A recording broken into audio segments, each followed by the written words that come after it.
Incredible as it may seem to many Americans, there was a time when the United States appeared to be only days away from becoming a dictatorship. An American president, Franklin Delano Roosevelt, talked openly of demanding and getting all of the powers of a dictator, and many Americans approved. The country was trapped in one of the worst crises in its history, the Great Depression, and a dictatorship loomed as possibly the only way out. An ugly last resort. Of course, America did manage to preserve its democratic system, and that was a great triumph. A triumph in the midst of tragedy. Americans even managed to amuse themselves along the way, and some great entertainers took center stage. I'm E.G. Marshall, the story of the crisis of the century and its lighter moments, right here on the American Diary.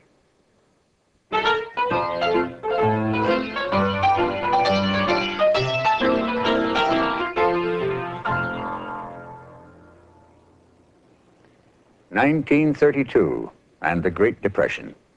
Days when many Americans lived lives of quiet desperation. They couldn't march on an empty stomach. But other Americans were ready and eager to parade in the streets and shout their demands for change, for relief from suffering, for jobs and security for their families, for a better way of life. Law enforcement officers were sometimes goaded into quick and violent responses. But on the whole, it's safe to say that there was remarkably little violence in America in those days of worry and worsening crisis. However, one incident in particular was to play a sorry part in the story of that era. 1932, and American soldiers fighting former American soldiers in a bloody confrontation in the center of Washington, D.C. The story of a great American general defying orders and of a White House cover-up has now come to light only decades after the bloodletting stopped. The general, Douglas MacArthur. It was in the depths of the Great Depression, and thousands of heroes of the First World War were in desperate straits, many pawning their medals to feed their families. Congress had promised them a bonus payable in 1945. At staging areas around the country, they assembled for a march on Washington to demand their bonus money now, when their need was crucial, and not long years in the future. In Cleveland, they blocked railroad tracks and won free rides onward toward the Capitol. President Herbert Hoover had insisted the country could not afford cash payments in the midst of its worst economic crisis. And his administration said the Veterans March was inspired primarily by communists, enemies of the American system.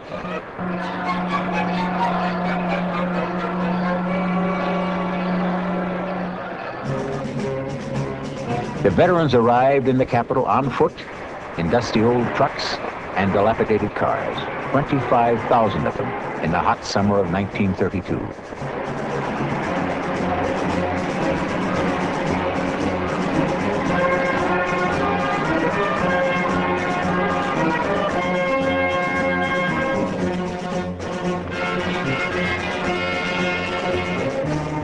Some camped on Anacostia Flats, some in empty government buildings. President Hoover ordered them removed from the building, but archives would show he forbade any forcible evacuation from open-air encampments.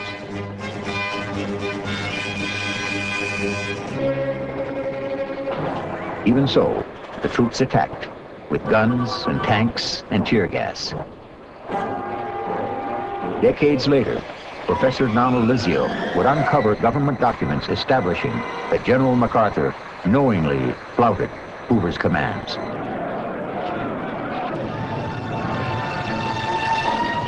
Why was MacArthur's role kept secret? Historians speculate that Hoover, who was running for re-election, did not want the voters to know he could not control his own general.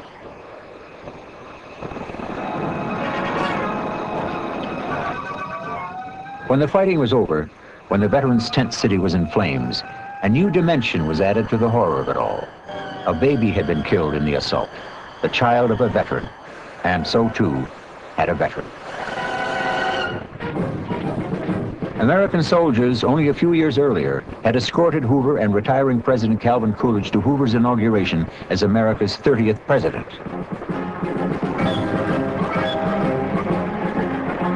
Hoover took the oath, then spoke out on one of the major problems of the time, enforcing the law against drink. My countrymen, this occasion is not alone the administration of the most sacred oath. Justice must not fail because the agencies of enforcement are either delinquent or inefficiently organized. To consider these evils and to find their remedy is one of the sore necessities of our time. There be but little traffic in illegal liquor if only criminals patronize it. We must awake to the fact that this patronage from large numbers of law-abiding citizens is supplying the reward and is stimulating crime. I ask the help of Almighty God in this service to my country, to which you have called me. Hoover's obsessions, prohibition and prosperity. Industries were booming. These were the best times since the founding of the Republic, or so it seemed. On Wall Street, it was a time for taking risks. People at almost every income level were playing the market, buying on flimsy credit in the hope of quick and easy money. At the hub of the prosperity machine, New York, the proud, bustling city that was the nation's financial, commercial, and cultural center. And if it was also the city with the most traffic, soot, and crowds, well, those were the trappings of prosperity.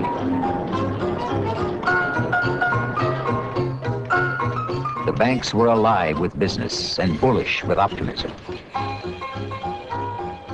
60 leading bankers themselves took out $1 million each in personal loans to make down payments on shares they were sure would zoom to glorious heights. Stocks were available for as little as 10% down. The brokers would lend the balance. Of course, what the brokers loaned, they themselves borrowed, an ever-rising mountain of credit. The people were borrowing against not their assets, but their hopes for tomorrow.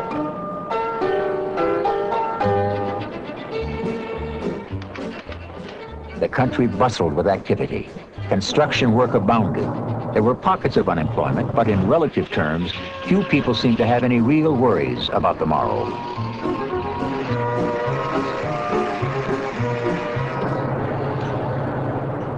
Henry Ford was hiring another 30,000 men to keep pace with the demand for cars. Ford offered 62 cents an hour, and that offer brought job applicants swarming into Detroit from all over the country. Ford's cars were selling for less than $500, and Detroit saw the demand as all but insatiable.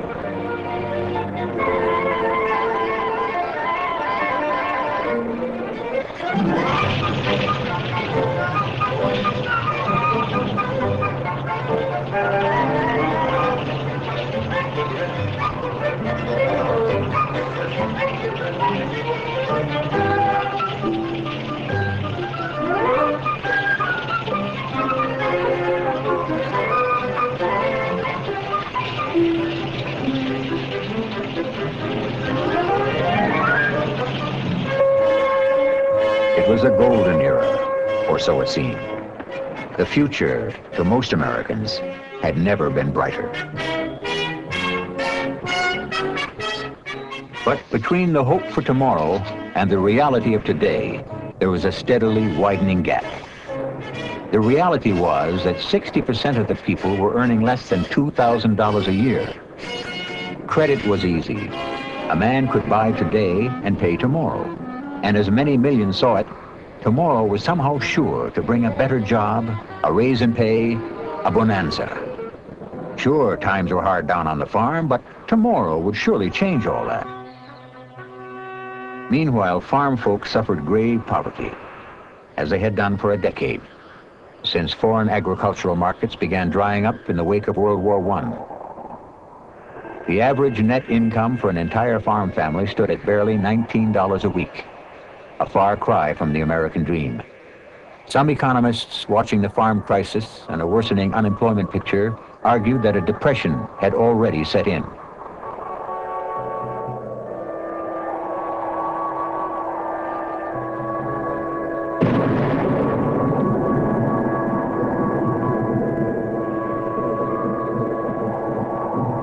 Across America, meanwhile, consumer debt climbed.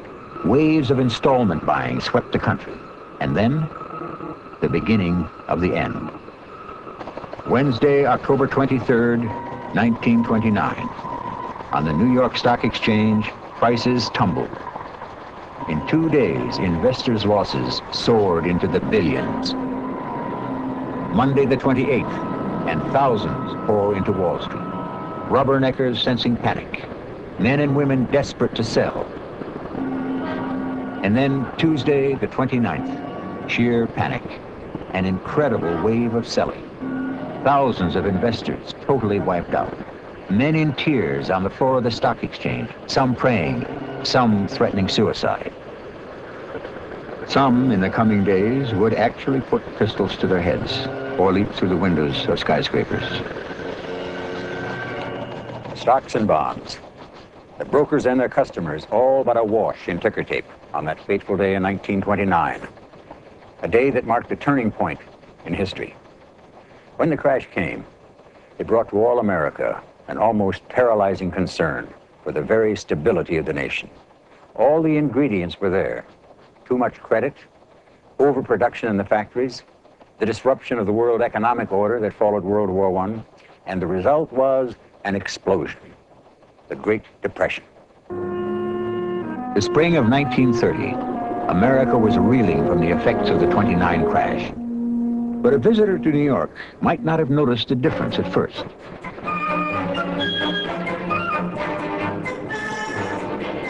The lights were just as bright as before. Cab drivers were as reckless as ever.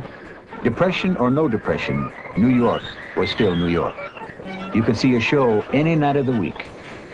The night spots were tantalizing. Maybe all this frenetic merrymaking helped some people to hold on to their cherished vision of America, an America that was strong, spunky, geared up for a glorious future.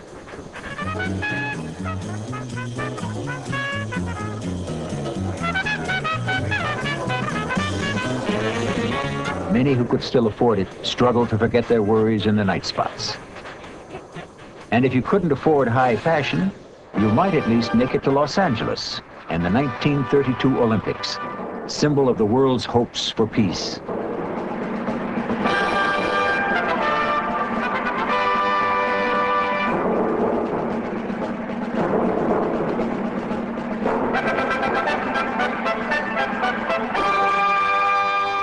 The privileged few could swing from the games to the most exciting form of passenger transport ever. Germany's Zeppelins offered the chance to sail through the air between New York and Berlin, the passengers enjoying the luxury and the diversions of a grand-class hotel.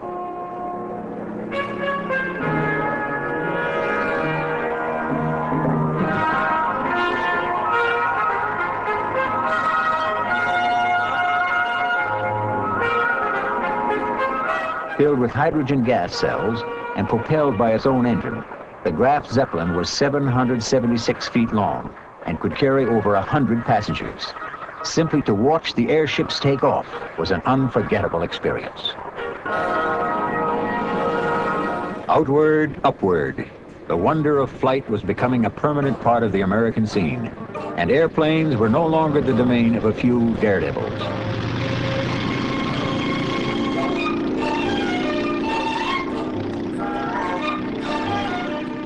Already, pilots for the Air Express were delivering mail between cities. This was what progress was all about.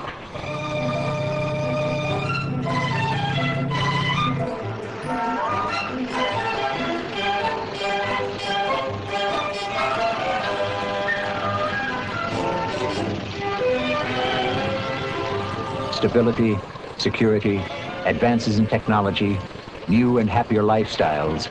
These were the things the country yearned for.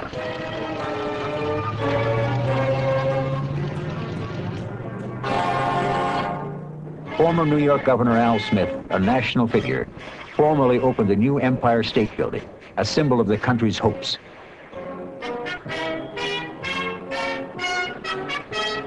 The tallest building yet, 102 stories high. A lure for tourists then as now. From the observation tower, a quarter of a mile high, Smith surveyed a city that was down, but not out. Broadway star Fanny Brice, stunting with a chorus, and her husband, Billy Rose, atop another skyscraper. Show me that ring and I'll jump right through. I used to travel single, we chance to mingle. Now I'm a jingle over you. Can't be stopped by him, stand by, 'cause I got a feeling I'm falling for nobody else but you. New York, a city of contrasts in those bad years. Hundreds of thousands jobless. Brother, can you spare a dime?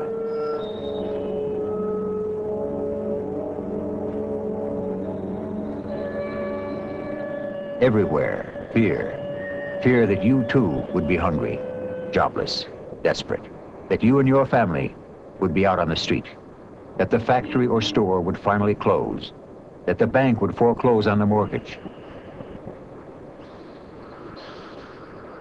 There were runs on many banks, and many went out of business. Some depositors were left penniless. Long days of idleness on the streets, marriages under strain, children wondering and worrying about father, the symbol of their own security. Why couldn't he find work? Why was there no food on the table? Entrepreneurs set up a tent city in Reno, Nevada to accommodate men and women swarming in for quickie divorces. Many, in a symbolic gesture, tossed their wedding bands into the river.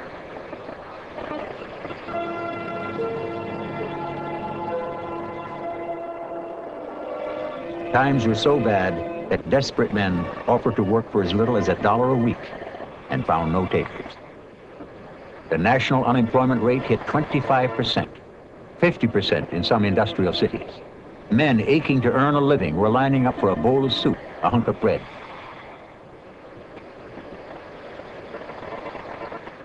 Some of the jobless sold apples on the streets. And among those who did were men who only a short time before had been prosperous stockbrokers or high-ranking corporate executives. The barter system came to life again among people who often were totally without cash. A bushel of vegetables from the backyard garden in exchange for a haircut at the neighborhood barber shop.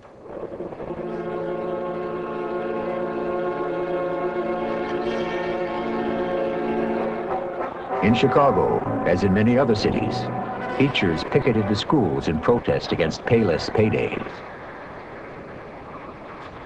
School systems and entire municipalities moved to the edge of bankruptcy. The miners went on strike when the mine owners imposed pay cuts. Miners and their angry wives, even their children, joined in protest demonstrations. The troops were called out to keep order at a mine in Ohio.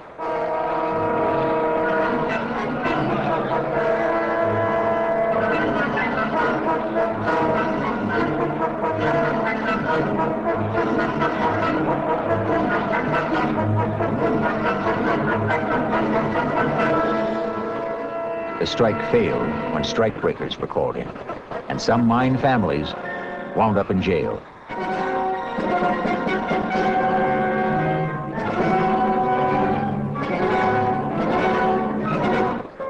On the railroads, there was a steep decline in the volume of freight. Railroad yards were scenes of desolation, and the rail unions took a 10% pay cut to save jobs. Many jobs, of course, could not be saved. On the farms, a man could at least grow his own food, but cash for other essentials was often impossible to come by.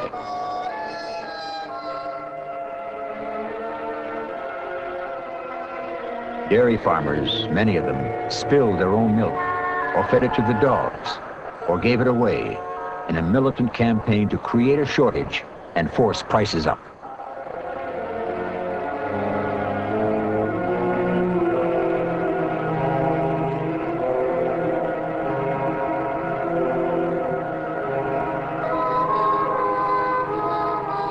Some blockaded the roads to keep their neighbors from getting to market. Desperate neighbors willing to sell at any price.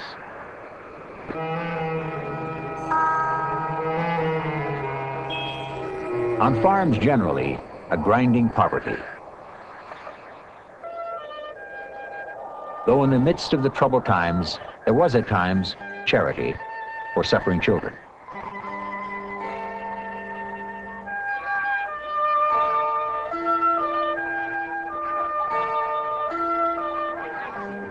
Shanty towns sprang up around the big cities. Men, and sometimes their wives and children, living in makeshift shacks thrown together with whatever scrap material a homeless man could find. The shack towns were called Hoovervilles, in a wry reference to Herbert Hoover, the president who seemed helpless in coping with the American economy. Hoover clung doggedly to the belief that the economy would put itself right, so long as there was minimal interference by the government.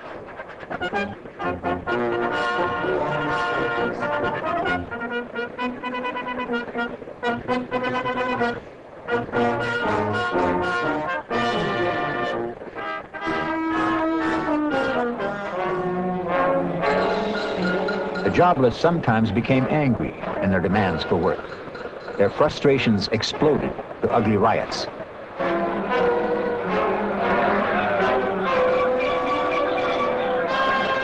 In New York, scores of people arrested in a full day of violence.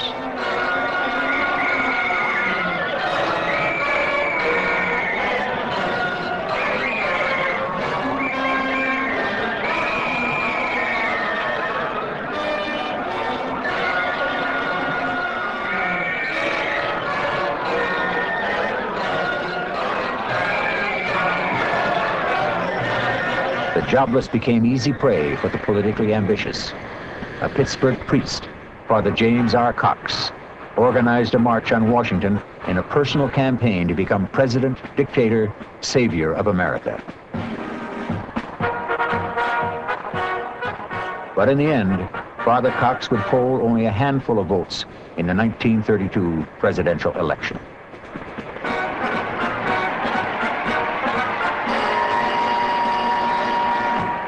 Protest and violence, suffering and hunger, these weren't supposed to be part of America's golden future. But the dream had tarnished. The American system itself was in jeopardy, as Washington searched in vain for solutions to a host of crippling problems. Yet in this atmosphere of anxiety and desperation, there were still, here and there, more than a few indications of the old brashness, the old enthusiasm. And the American people still could hope that that irrepressible spirit would see them through their darkest years.